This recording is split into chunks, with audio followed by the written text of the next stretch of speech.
Good evening, everyone. I'm Riley King, and welcome to the Riley King Newscast, right here on the Riley King Network. Let's begin.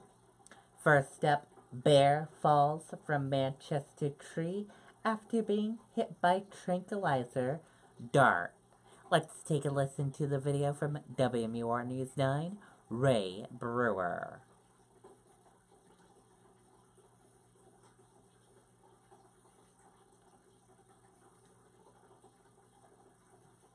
Springtime in New Hampshire and new beginnings are happening all around us. At Lovering Mitsubishi, we're celebrating two new beginnings, starting with the all-new 2018 Eclipse Cross, with modern styling and technology. 10:42 in the morning, the tranquilized black bear tumbled from the tree into a net.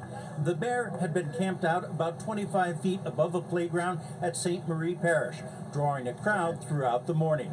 But some students at the nearby Holy Family Academy were apparently not as impressed. You mentioned it without a lot of enthusiasm at first. They're sort of groggily walking in and say, by the way, there's a black bear. Principal Mark Gillis says at first he was skeptical, so he went to see for himself. And sure enough, that's a new one. That was the first for me. We don't have anything in the handbook about the black bear and the tree policy. As the students stayed inside, the crowd continued to grow, police cordoning off a wider area. I want people to understand it is in fact a wild animal. It may be contained right now, but it's still a wild animal that people shouldn't come near or approach. Many of those in the crowd saying they heard about the reports on the news and had to come down to check it out for themselves. I'm actually from Hawaii, or the Hawaiian Islands, so I've never seen a bear out in the wild before, so this is a new experience. Even if in this case the wild was in the middle of Manchester's west side. And for some, the experience was a little unsettling. I don't see a bear outside of an exhibit every day. A little scary. I feel like I could get attacked. Fish and Game says the bear was a male about 1.5 years old who had likely just been kicked out by the mother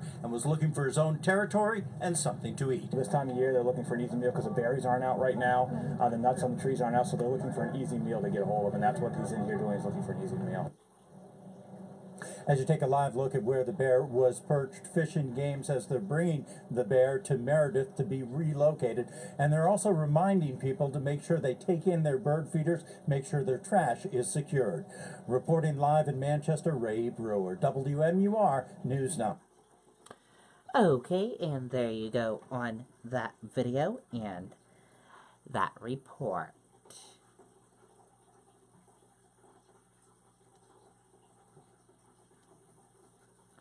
Woman reunited with beloved dog after SUV stolen. Let's take a listen to the video from WCVB Boston. Sorry about that, we do not have a video for that. Sorry about that, everyone. A Boston woman has been reunited with her beloved dog, which was in the rear seat of her SUV when it was stolen from outside of a city store over the weekend. Chief, an 8-year-old yellow Labrador retriever, was found safe inside the SUV at Woodlawn Cemetery in Everett Monday and has been reconnected with owner Rose.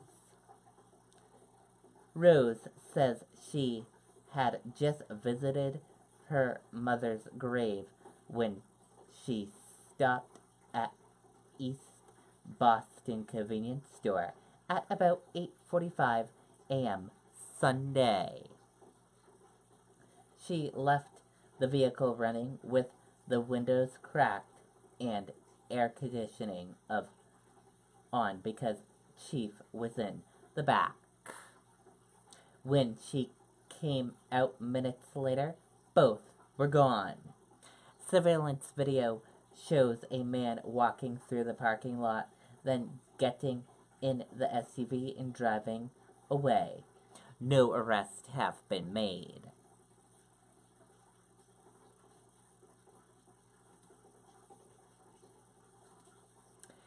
Family, friends, law enforcement celebrate life of Corporal Eugene Cole. Let's take a listen to the video from WMTW News 8 Maine.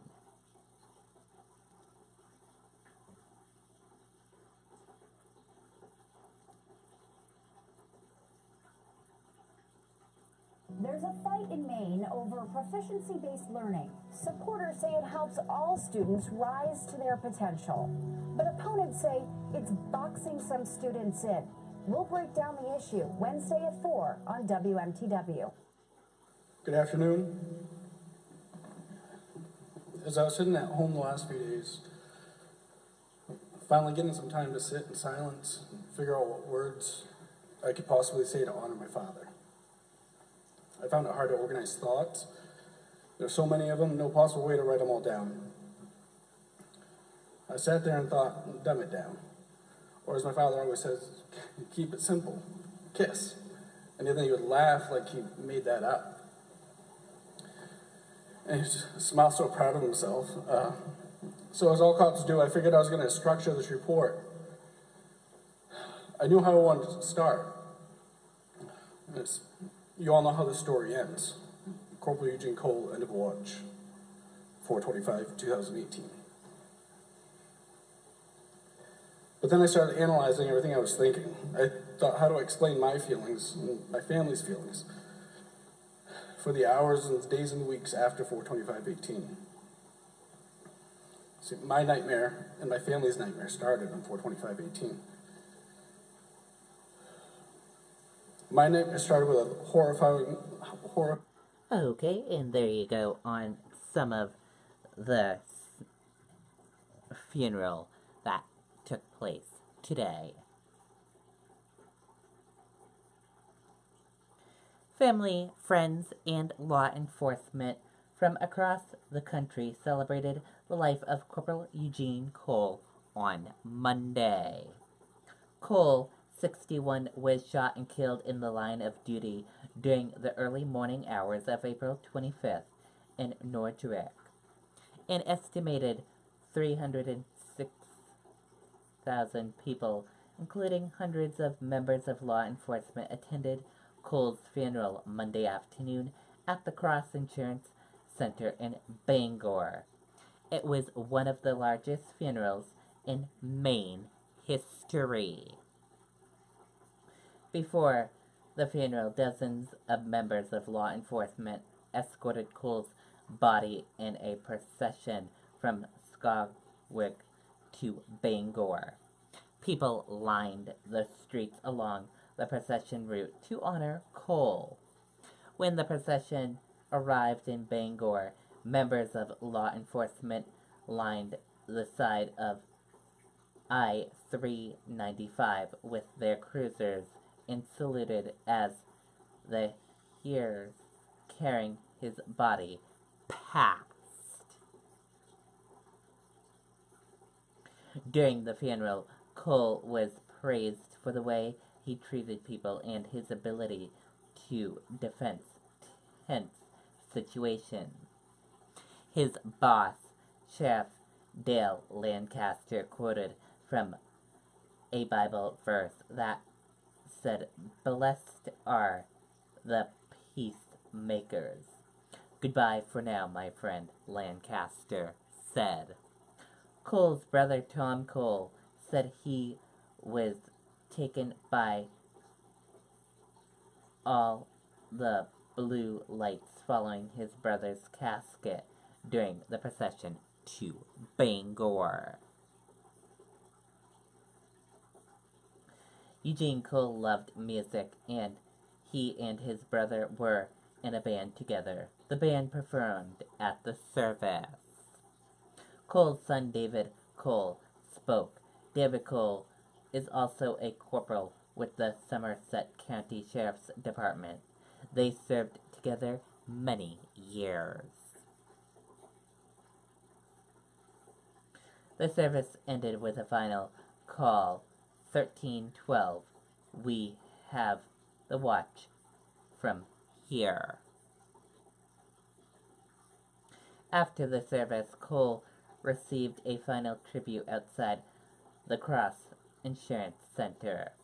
Hundreds of members of law enforcement stood at attention as Cole received a 21-gun salute, and his family was presented with the American flag.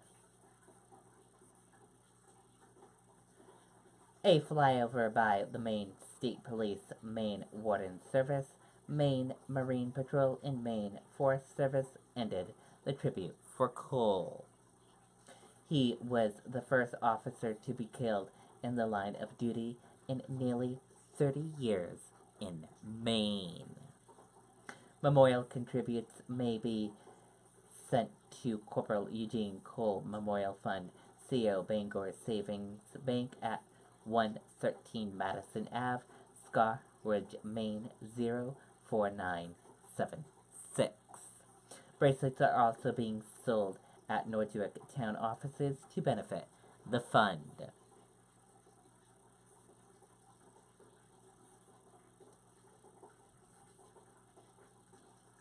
And now let's take a look at your U.S. stock market and see how your U.S. stock market closed for this Monday evening.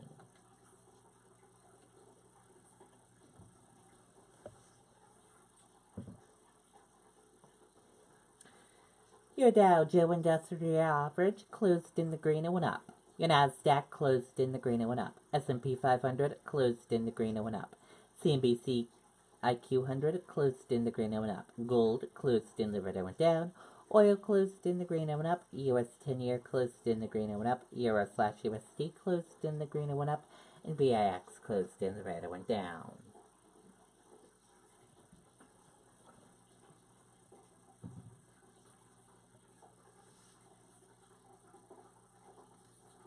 Stocks close well off sessions highs after Trump tweets decision on Iran deal coming.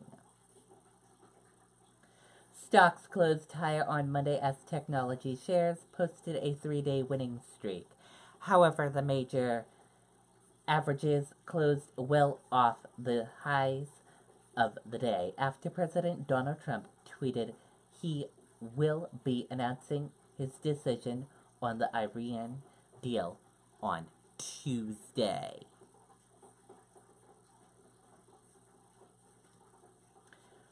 Trump unlashes tweet storm over Russia investigation.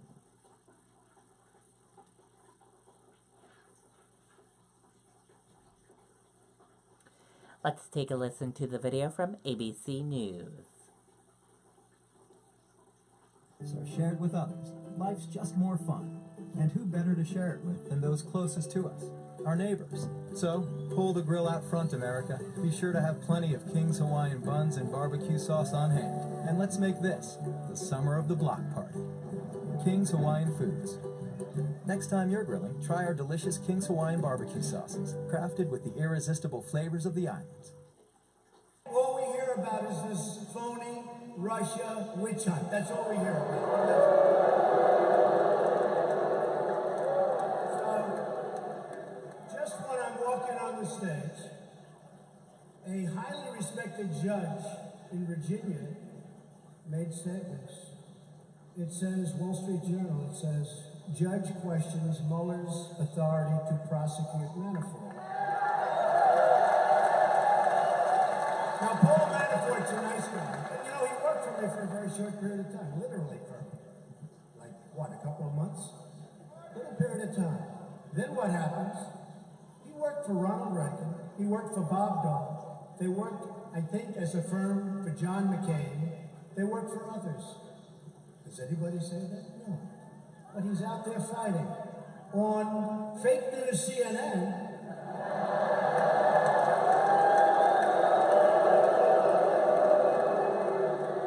I think NBC may be more distorted and worse.